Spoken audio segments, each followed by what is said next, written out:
We've spent a grand total of... I'm Kaylee and this is James. We bought a 40-year-old sailboat in October last year with a plan to sail north along the east coast of Australia. We spent the first few months sailing around Moreton Bay, where we tested the waters and got to know our new boat. But it wasn't all smooth sailing, as we discovered the dreaded diesel bug cappuccino, leaking hatches, and a badly corroded rudder post that forced us to haul out. As new boat owners, this wasn't exactly how we wanted to spend our time. We fixed, polished, and anti-filled the boat before quitting our jobs and moving aboard in April. It's now the end of July and we have sailed nearly 1,000 nautical miles from Brisbane to Airlie Beach.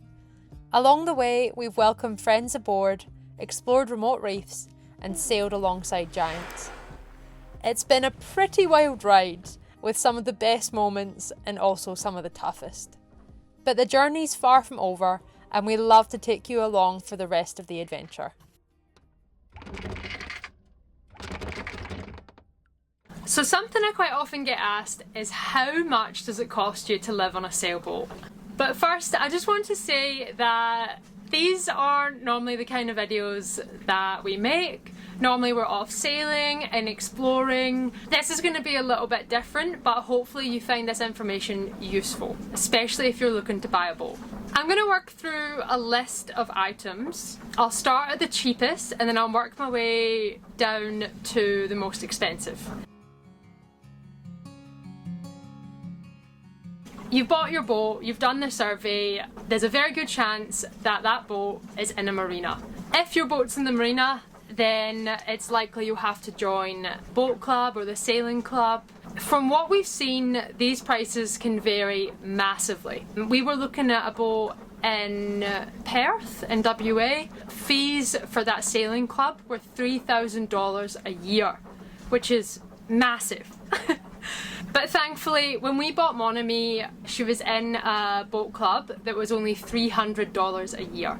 These memberships are pretty good because you can get showers, which doesn't sound like a luxury, but when you're living on a boat with limited water supply, having a shower is brilliant. You can quite often get discounted food and drinks at the bars as well. The only unfortunate thing about a lot of club memberships is that you'll pay annually.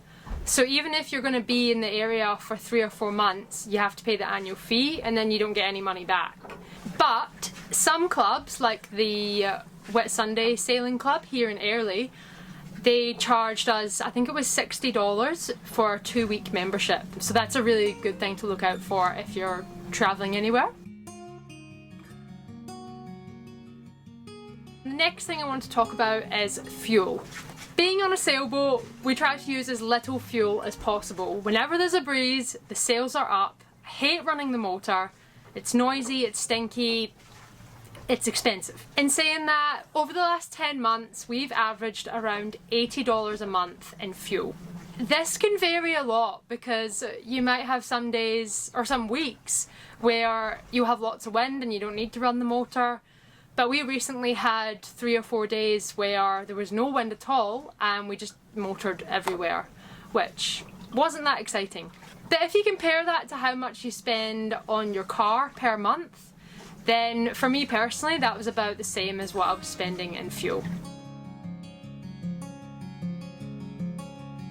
So let's talk about insurance. It sounds really boring. I don't think I've ever sat down and spoke about insurance before.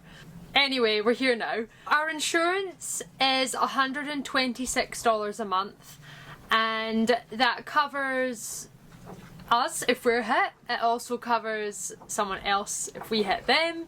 There's a lot of rules and regulations when it comes to insurance on boats. For example, we have to have the boat south of Gladstone before October.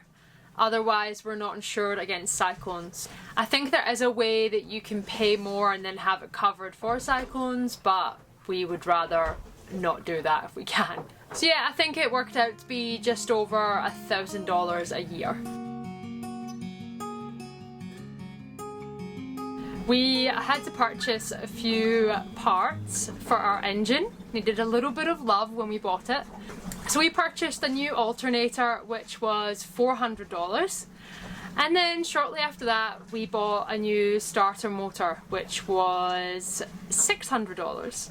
So there's $1,000 gone. So these are two very important things that if they broke while we were at sea, there's a very good chance we would have been stuck there and we would have had to call for a tow, and then there's costs associated with that as well.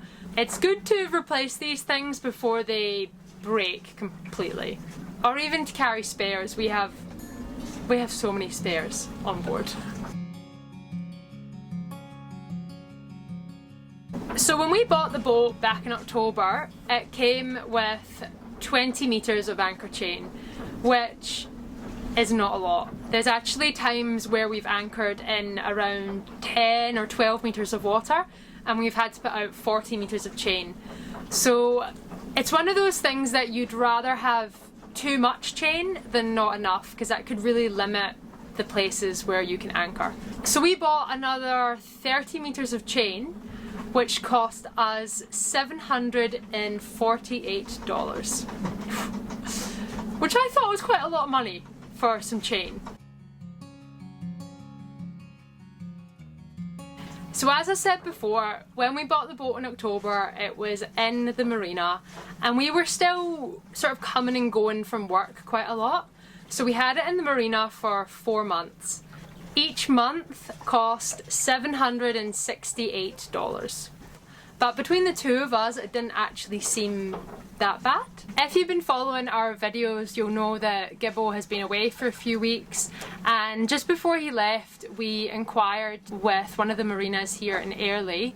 It was, I think, $110 or $120 per night. It's just one of those things that you have to call ahead, inquire about it, and they quite often discount it if you're staying for a longer period of time as well. So make sure to mention that to them. When we bought Mon Ami, the headsail was in pretty bad shape. I think it was rated a 3 out of 10 in our survey. So it's something we knew that we would probably have to replace. And it's something we were happy to replace as well, because if you've got good working sails, that means you may have to rely less on your engine. We bought our new headsail from Rolly Tasker. They came out and did all the measurements and everything, and the new one's actually a different cut from the previous one, because the previous one used to kind of drag against all the shrouds, and I think that's how it was in such bad shape. Anyway, they came out and did all the measurements, fitted us with a new sail, and it cost $4,500.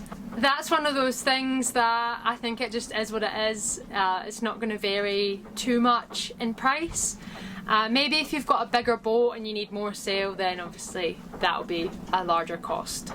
$4,500 is quite a lot of money, but if we decided to travel north with the old headsail that we had and it ripped, then we'd be stuck somewhere waiting for a new one to arrive. They usually take about a month. Well, ours took, I think, 5 weeks. The next and second last thing on my list is a Spinnaker. This is something we kind of tossed up for ages. We were like, oh, do we, don't we? We considered all of our options and we thought, right, let's just get it. Because we figured, which I don't know if this is exact math, on those light wind days where you're kind of motor sailing and using fuel, which costs money, we could use the Spinnaker instead and travel at the same speed, but it's not going to cost you anything, but it costs you the price of buying the Spinnaker. Does that make sense? That was our math anyway. And the Spinnaker cost us $5,000. If you've watched our videos from the beginning, you'll know that we pulled the boat out of the water in February for a week, and that week cost us $12,700. This is a lot of money, and it's actually, I think, the second most amount of money I've ever spent on anything apart from the boat in my life. And now you're probably thinking, whoa, that's a lot. I can't afford that. Boats are expensive. But what we did on the boat, one of the things only has to be done once a year, and the rest of the things, hopefully, we won't have to do again. So it's just kind of staying on top of that maintenance. That was the hard stand fees, which was around $800. There was the haul out and the water blast, which was around $950. Front hatch repair, the anti-fill, which was $3,500. There was an engine realignment, the rudder stock repair, which was $4,000. The pintle bearing, the cutlass bearing, the shaft seal, and steering cables. And that sounds like a long list, but there's even more that happened, and I'll put it all in the description below, so you can read that in your own time. So we've come to the end of the list, which means we've spent a grand total of $30,000 on the boat. We split this between 2 people over the space of 10 months, and that works out to be about $1,500 each per month, which is only slightly more than what I was paying in rent. And you're probably thinking, well, how do they make this money? What do they do? And I think that is maybe a whole different video in itself. It's definitely not from our YouTube videos, because this is how much we made in revenue from our last video. we do it for the love. So anyway, thanks a lot for watching this video. It's been a lot of me sitting here blabbing. Hopefully you've learned something, and if you have any questions, you know, we're pretty open, we're honest, we want to share our experiences with other people. So feel free to ask us in the comments below. If you want to see more videos like this, let us know. Or maybe we'll just stick to what we were doing before.